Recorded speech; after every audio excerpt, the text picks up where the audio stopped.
የስነ ልቦና ጥናቶች እንደሚያመላክቱት ሰዎች 40 ዓመታቸው አካባቢ ሲደርሱ አሉታዊ ባህሪ ለውጦችን ያሳያሉ። ይህንን ለውጥም ሚድል ላይፍ ክራይሲስ ወይም የአማካኝ ዕድሜ ቀውስ ብለው ይጠሩታል። ለመጀመሪያ ጊዜ የ42 ዓመቱ አባወራ ከሌላ ባለትዳር ሴት ጋር ወደ አንዲት ከተማ ሲኮበልል በርካቶች የአማካኝ ዕድሜ ቀውስ ይሆናል ሲሉ ጉዳዩን ተወያዩበት። ከአንድ ዓመት በኋላ ሲጠፋ ግን ቤተሰቦቹና ጓደኞቹ ተገድሎ ሊሆን እንደሚችል ተጠራጠሩም። ጉዳዩ ለድፍን 15 ዓመታት መፍትሄ ሳያገኝ ከቆየ በኋላ ነበር በአንዲት ፍንጭ ባባወራው ላይ የደረሰውን ማወቅ የተቻለው። በእርግጥ በሰውየው ላይ የደረሰበት ምን ነበር ስንል በዛሬው የወንጀል ታሪካችን እንዳሰዋለን። አብራችሁን ቆዩም።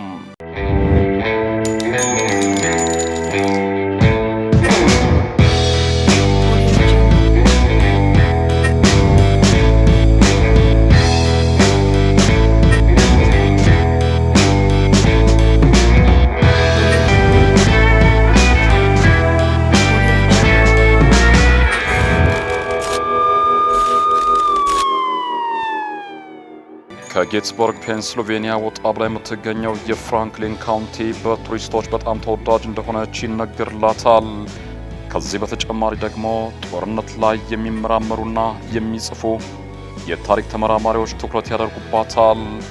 አሁን ላይ ግን የነዋሪዎቿ ትኩረት በሙሉ ማልቪንና ጆዋን ስናይደር ላይ አድርገዋል።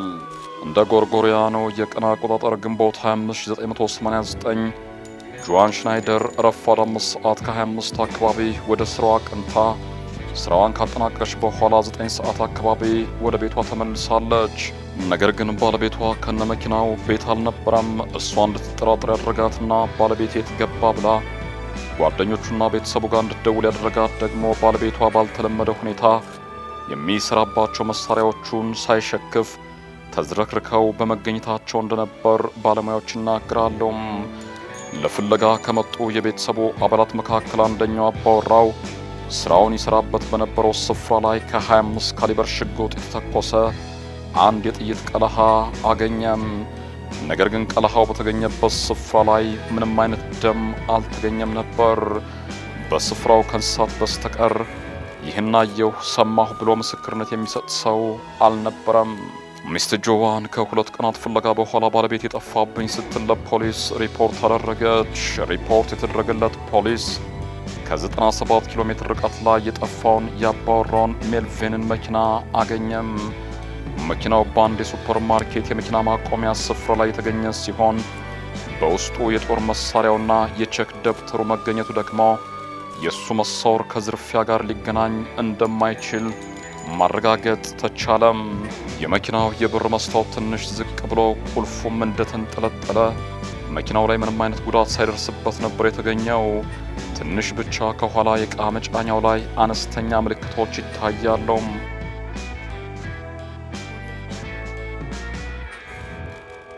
መኪናው ሲገኝ የሮክ ሙዚቃ በሚጋበዝበት የሬዲዮ ሞገድ ላይ ነበር። ነገር ግን የሜልቪን ጓደኞችና የቅርብ ሰዎቹ እሱ የሮክ ሙዚቃ ፈጽሞ እንደማይወድ ተናግረዋል። ሜልቪን በሚኖሩባት ትንሽ ከተማ በሁሉም ዘንድ የታወቀ ነው። ከአንድ ዓመት በፊት በአንድ የዳንስ ልምምድ ቦታ ተሬሳ ሃርሽማን ከተባለች ባለትዳር ሴት ጋር ተዋውቆ ከትዳር ውጪ ማገጥ እንደነበር ሁሉም ሰው ያውቃል። እሾህን በሾህ ያለችው ሚስት ጆዋንና ሚስቱ ጥላው የሄደችው ሮን ሃርሽማን ጊዜ አላባከኑም። እነሱም እድሉን ተጠቅመው መማገጥ ጀመሩም። ባጭሩ በዚህ ሁለት ትዳር ውስጥ የሚገኙት ጥንዶች ባልና ሚስቶች ባል ሲቀይሩ ባሎች ደግሞ ሚስቶቻቸውን ተቀያየሩ እንደማለት ነው።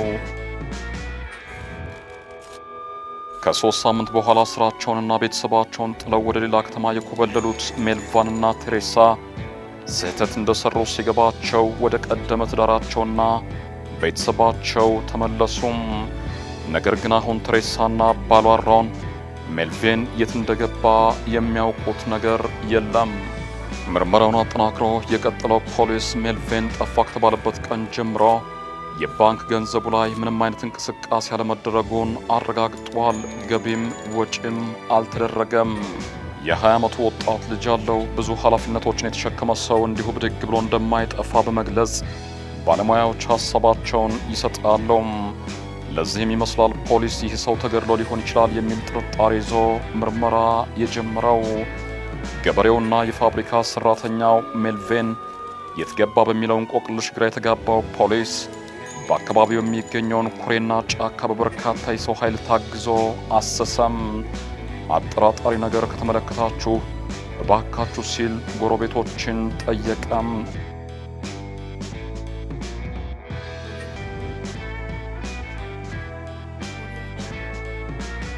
በመላው አሜሪካ ሞቶ ከተገኙ ሰዎች መካከል እሱ አንዱ ሊሆን ይችላል በሚል ፖሊስ ከጥርስ ሐኪሙ ባገኘው መረጃ መሰረት ጥርሱ ጋር ለማነጻጸር ተሞከረም።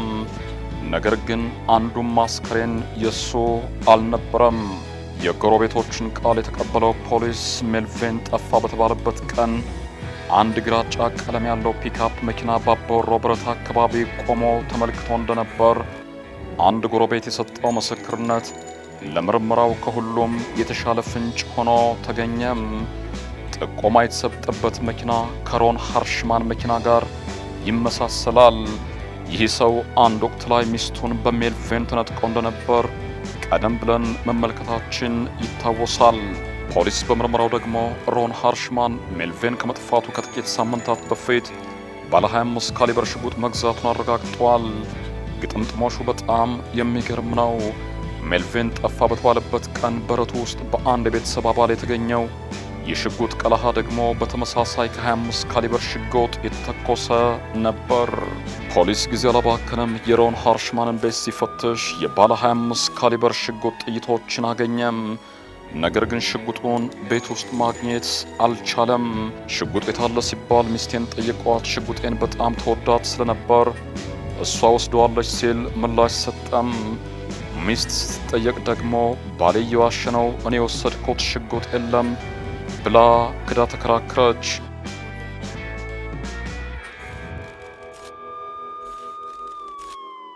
ፖሊስ ባሰባሰበው ማስረጃ መሰረት አንድ ወቅት ላይ ሚስቴ ጋር ለምንተኛህ በሚል ሮን ከሜልቬን ጋር ሊደባደብ ሲጋበዝ ታይቶ ነበር።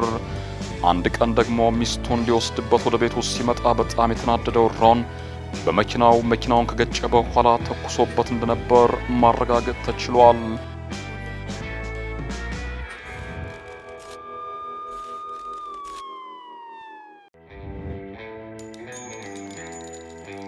ምንም እንኳ ጉዳት ባይደርስበትም ሜልቬን የግድያ ሙከራ ተፈጽሞብኛል በሚል በሮን ላይ ክስ መሰረተም። ነገር ግን በሂደት ሚስቱን የማማግጥበት ወንድ ሊገድለኝ የሚችል ነበር በሚል ስህተቱን አምኖ ክሱን ሳይገፋበት ቀረም። ከዚህ በተጨማሪ ሜልቬን በትዳሩ ዙሪያ ከሚስቱ ጋር ቁጭ ብሎ ተነጋግሯል። የሰው ሚስት ማማገጥ አልነበረብኝም፣ አንቺም እኔን ለመበቀል ብለሽ ከሰው ባል ጋር መተኛት አልነበረብሽም፣ ተሳስተናል፣ መደገም የለበትም በሚል በሰለጠነ መንገድ ችግራቸውን ፈተዋል። በተቃራኒው ግን ሮን ሃርሽማን ከሜልቬን ጋር ማግጠሽብኛል በሚል በሚስቱ ቴሬሳና በሜልቬን ላይ ከንፈሩን ነክሷል። ይቅርታ ማድረግም አልፈለገም። ከተወሰኑ ወራት በኋላ ደግሞ ሚስቱን ጥሎ ከቤት ወጣም። ቴሬሳም ብዙ አልቆየችም፣ ፍርድ ቤት ቀርባ ፍች ጠየቀች። ምንም እንኳ ሚስ ጆዋን በባሌ መሰወር ላይ እጅ የለበትም ብላ ክዳ ብትከራከርም ባሏ ሜልቬን ከመጥፋቱ ከአንድ ሳምንት በፊት ከሮን ሃርሽማን ጋር ተደዋውለው እንደነበር አልሸሸገችም። ሁለቱም ስልክ የተደዋወሉት እንዲሁ ለሰላምታ ብቻ እንደነበር ቃላቸውን ለፖሊስ ሰጥተዋል። ትዳሩ አልሰምርለት ያለው ሮን ከአንድ ዓመት በኋላ ከሚስቱ ቴሬሳ ጋር በፍርድ ቤት ተፋቶ መኖሪያ ቤቱንና የእርሻ ቦታውን ሽጦ ከአካባቢው ለቀቀም። ስሜን በከንቱ እያጠፋችሁት ነው ያለው ሮን አንድ ቀን የፖሊስ አባላትን ሰብስቦ በዚህ ሰው መሰወር እጅ የለበትም በማለት ፖሊስን አስጠነቀቀም። እኛ ስራችን ተጠርጣሪዎችን መከታተል ነው፣ የምንከታተልህ የሥራ ባልደረቦችና ጓደኞችን አንዳንድ ጥያቄ የምንጠይቃቸው ስራችን ስለሆነ ነው ያለው ፖሊስ የፖሊግራፍ ምርመራ በማድረግ እንዲተባበራቸው እግረ መንገዳቸውን ጠየቁት። እሱ ግን የፖሊግራፍ ምርመራ ለማድረግ ፈቃደኛ አልነበረም።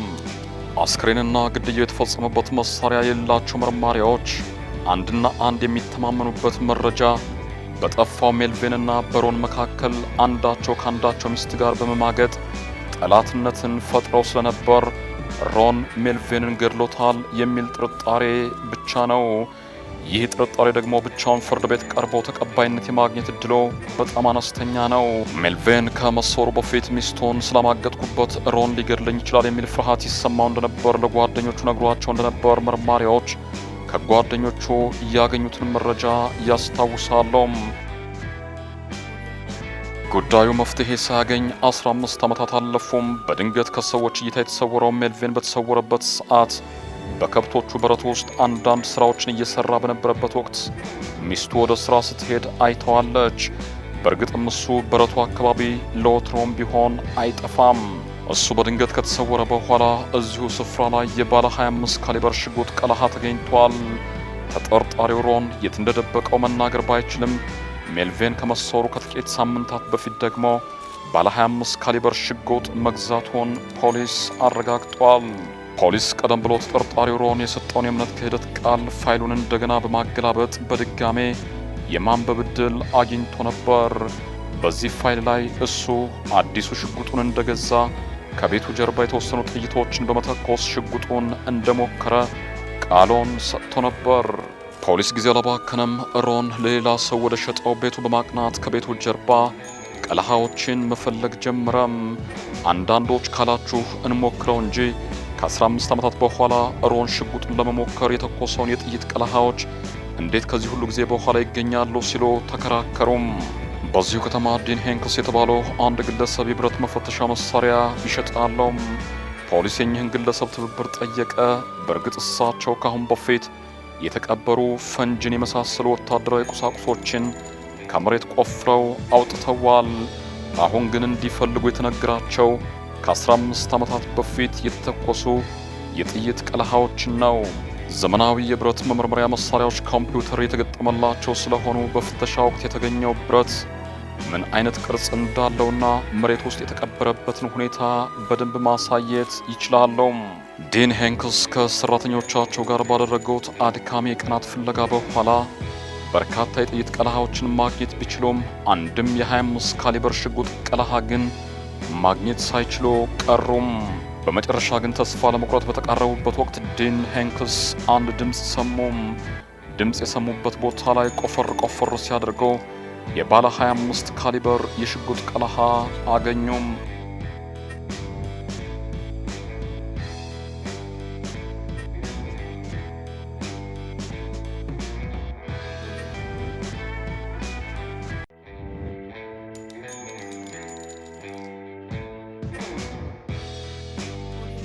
ሜልቪን በተሰወረበት ዕለት በረቱ ውስጥ የተገኘው አንድ ቀለሃ አሁን በሮን ማሳ ላይ ከተገኘው ሌላ ቀለሃ ጋር እንዲነጻጸር ተደረገም። ሁለቱም ቀለሃዎች ከ25 ካሊበር ሽጉጥ መተኮሳቸው እንዳለ ሆኖ ቀለሃዎቹ የተመረቱት በአንድ ድርጅት መሆኑን ተረጋግጧል። አንድ ሰው የሽጉጡን ምላጭ ስቦ ሲተኮስ ሽጉጡ ውስጥ ከፍተኛ ፍንዳታ ይከናወናል። ጥይቷ ፊት ለፊት ስትወጣ ቀለሃው ደግሞ ወደ ኋላ ይገፋል። ቀለሃው ተገፍቶ ከመውጣቱ በፊት ከሽጉጡ ካርትሬጅ ጋር ይገናኛል። በዚህ ወቅት ታዲያ ቀለሃው የሽጉጡን ካርትሬጅ ምልክት ይዞ ይወጣል። ባጭሩ አንድ ቀለሃ ከምን አይነት ብቻ ሳይሆን ከየትኛው ሽጉጥ እንደተተኮሰ ልዩ የሆነውን ምልክቱን ይዞ ይወጣል ሲሉ ባለሙያዎች ይናገራሉ። በጠፋው ሜልቪን በረቱ ውስጥ የተገኘው ቀለሃና በተጠርጣሪው ሮን ማሳ ላይ የተገኘው ቀለሃ ሁለቱም ላይ ጥንቃቄ የተሞላበት ምርመራ ተደረገም። ባለሙያው 100% እርግጠኛ ሆነው ሁለቱም ቀለሃዎች ከአንድ ሽጉጥ መተኮሳቸውን አረጋግጦ ማስረጃቸውንም አቀረቡም።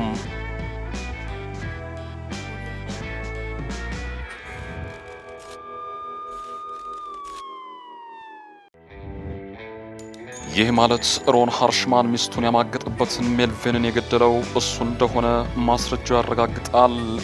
በተገኘው ማስረጃ መሰረት ፖሊስ ሮን ላይ ክስ መሰረተም። እንደ ጎርጎሪያኑ የቀን አቆጣጠር ግንቦት 25 ቀን ሜልቪን የሮንን ሚስት ይዞ ከከተማ ወጣም። ልክ በዓመቱ ግንቦት 25 ቀን ሮን ወደ ሜልቪን በረት በመሄድ ገደለው። ሮን በጣም በቀለኛ ሰው ነው ይላሉ ባለሙያዎች። ሚስቱ በሱ ላይ ከማገጠችበት በኋላ ይቅርታ አላደረገላትም። ከጥቂት ወራት በኋላ ተፋቱም። ሚስቱን ያማገጠበትን ሜልቪንን ደግሞ ከአንድ ዓመት በኋላ በበቀል ተነሳስቶ ገደለው። እንደ አቃቤ ሕግ እምነት ከሆነ ወንጀሉ በደንብ የታሰበበትና የተጠና ነበር። ማስረጃዎች እንደሚያሳዩት ከሆነ ሮን ወደ ሜልቪን ብረት አቅንቶ አዲስ በገዛው ባለ 25 ካሊበር ሽጉጥ ገደለው። እንደ ባለሙያዎች እምነት ከሆነ ጥይቷ ከሜልቪን ሰውነት አልወጣችም። እንደ መርማሪዎች እምነት ከሆነ ሮን ሜልቪንን ከገደለው በኋላ በፍጥነት ወደ ቤቱ በመመለስ እንደገና በሞተር ብስክሌት ወንጀሉን ወደ ፈጸመበት በረት መጣም። ከዛም አስክሬኑን በሟች መኪና ውስጥ ካስገባ በኋላ ሞተር ብስክሌቱን የመኪናው ኋላ ላይ ጫነው። በዚህ አጋጣሚ ነበር የመኪናው የዕቃ መጫኛው ንጣፍ ላይ ጉዳት የደረሰው ምልክት የተገኘው። የሟችን መኪና 97 ኪሎ ሜትር ርቀት ላይ አቁሞ እሱ በሞተር ብስክሌቱ ወደ ቤቱ ተመለሰም። ከ19 ዓመታት በኋላ የሜልቪንን አስክሬን ማግኘት ባይቻልም ፍርድ ቤቱ ግን ሮን ሃርሽማን በግድያ ወንጀል ጥፋተኛ ነህ በሚል በዕድሜ ልክ እስራት እንዲቀጣ የቅጣት ውሳኔውን አስተላለፈ። ሰላም።